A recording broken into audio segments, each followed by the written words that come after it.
Welcome to 1000 PS TV. One thing I'm convinced of is that the Yamaha Niken GT would be the better motorcycle for many two-wheeled tourers. That's more true than ever in 2023. Here are the reasons.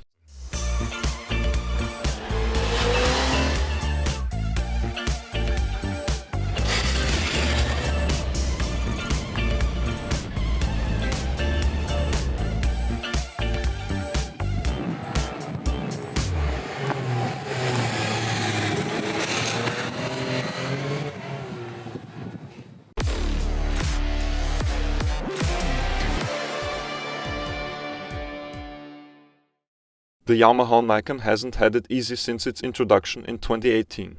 The skepticism of die-hard motorcyclists towards the unconventional, three-wheeled behemoth ensures that it is often not given a chance to prove itself at all. This bias on the part of many bikers was again demonstrated by the survey on the new Niken GT on our Instagram channel. When asked what they wanted to know about the motorcycle, answers came in like, "Is this thing an April Fool's joke?" Or "Why do you need this thing?" A stark contrast to this are the opinions of riders who have been on the Niken before. Because also with the test of the new Niken GT in Sardinia, it can convince again. And this is not only due to the special front wheel design. What makes a good touring motorcycle? In my opinion, comfort and practicality. Both points the Niken GT fulfills after the 2023 update more than passably. The ergonomics are very good. Relaxed, the arms rest slightly bent on the wide handlebars, the four letters take a seat in the very comfortable, new saddle, which with a height of 820 mm should be easily accessible even for smaller pilots. With my 185 cm, the knee angle does not turn out too acute. Only people from the tribe of big-footed people could be bothered by the lever of the main stand, and the holding points of the pillion footrests, which I sometimes bump with my heels with shoe size 45. However, this only happens in a sporty foot position with the toes on the footrests, and is only somewhat irritating here and there at one moment, but forgotten the next.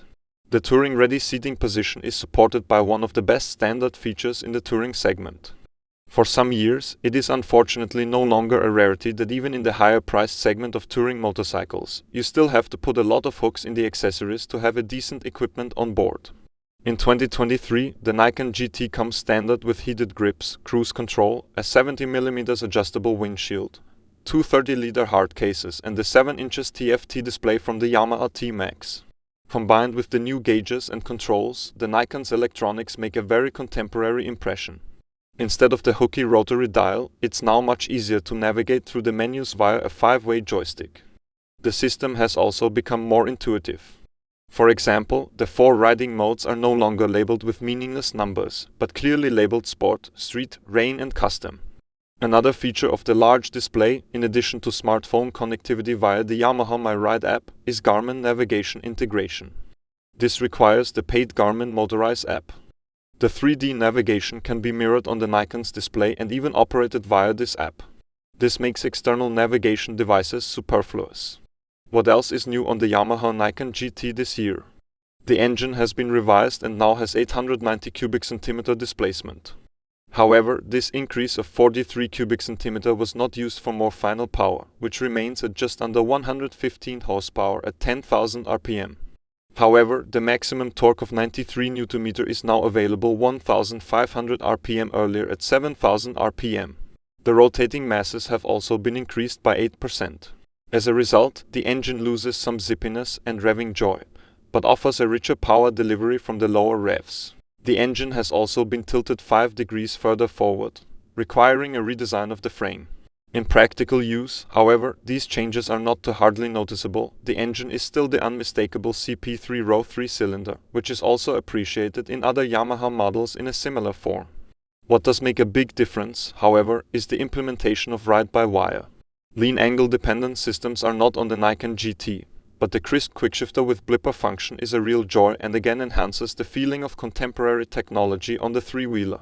Especially since the Yamaha quickshifter is, in my opinion, one of the best on the market, as the corner chase in the Sardinian nooks and crannies impressively proves. But before the cornering, the ride through the narrow streets of the Sardinian coastal towns is on the agenda. The Niken's leaning multi-wheel tilting technology not only provides grip, but also a great deal of stability. Even at low speeds, it lies extremely snugly on the road without feeling ponderous. In combination with the elastic gears of the 3-cylinder, which makes it possible to cruise quite relaxed in 6th gear through the local area. This makes city driving and dense traffic very effortless. Even when stationary or maneuvering, the 270 kilograms doesn't get tippy when fully fueled, and at slow speeds the front end already gives full confidence. This confidence is also the biggest plus at angles and on tour. 80% more grip is said to be offered by the front of the Niken GT compared to conventional motorcycles. That makes a hell of a difference. Yet the Niken can only exploit this advantage to a limited extent on the dry Sardinian roads with grippy asphalt. So really brilliant this system becomes in adverse conditions. In 2020 I was on the road with the Yamaha Niken GT in the Swiss Alps. At 3 degrees Celsius and rain I would have at the Newfoundland Pass with any normal motorcycle certainly only unworthy hurried through the bends. But with the Niken under me I was simply indifferent to the weather, and I could, thanks to the incredible grip on the front almost as in the dry, and have my driving fun. But the system also offers great advantages on the roads of Sardinia. Partly the asphalt is in an adventurous condition, partly a wide edge of dirt on the side. On any motorcycle I permanently scan the road ahead, but not on the Niken. Sure, you should always have a certain basic attention, but thanks to the massive grip and stability at the front, you have an inner peace while riding that is unparalleled. The confidence in the front tempts you from the first corner to large lean angles, and here the Niken can also be moved very dynamically. It offers 45 degrees of lean angle freedom, then the fear nipples drag on the foot pegs. The tilting technology at the front would create even more. The Niken's suspension also does well in light to medium bumps. At each front wheel, one upside-down fork leg takes charge of guiding the wheel, and the second handles damping. The latter is adjustable in rebound and compression. The suspension linkage of the Niken GT has also been revised. The progressive damping made the suspension a little softer in the first few centimeters, but harder when the suspension compresses more. This is supposed to offer more stability with heavier loads and sporty riding. During our test ride, the suspension of the Niken GT swallows the light to medium waves very well, and remains very stable on even road surfaces, even if a pothole appears on the driving line. But on rougher bumps, the low suspension travel of 110 mm at the front and 125 mm at the rear reach their limits somewhat, and clearly pass this on to the rider. The shock absorber is adjustable in preload and rebound, the former even very practical via handwheel. Already the equipment and the comfort in the saddle of the Niken GT gives it really a lot of long-distance suitability. Its consumption is also in the acceptable range, according to Yamaha at 5.8 liters per 100 kilometers. On our 170 kilometers test ride, with more rabid riding than most tourers will display, we averaged 6.5 liters per 100 kilometers. Unfortunately, wind protection isn't perfect even with the new adjustable windshield. At 185 centimeters, the wind hits me right at eye level and loud turbulence is created at the side of the helmet. And even extreme top speeds are not the Niken's preferred gear. From about 160 kilometers per hour, the front becomes a bit light and no longer offers the otherwise omnipresent stability. My guess, this is where the width of the front becomes a problem, as the wind catches between the wheels in the mechanics of the tilt. Two real downsides stand out to me with the Niken GT, otherwise loved by me nevertheless again. Whereby it is rather only 1.5 disadvantages, because with one of the 2 points it depends very strongly on it, which type of engine characteristic one prefers. Especially among touring motorcyclists there are very many who want to feel the torque hammer from low revs. It's not for nothing that the GS is so popular. For those pilots, the Niken is rather unsuitable, because with its 270 kilograms, the CP3 Row 3 is so strongly demanded, as in no other model. Whether this bothers you, you have to decide for yourself. I even find it refreshing, in a time of overpowered motorcycles with 150 plus horsepower, to finally be able to give full throttle on the bike without immediately catapulting me out of the legal speed range.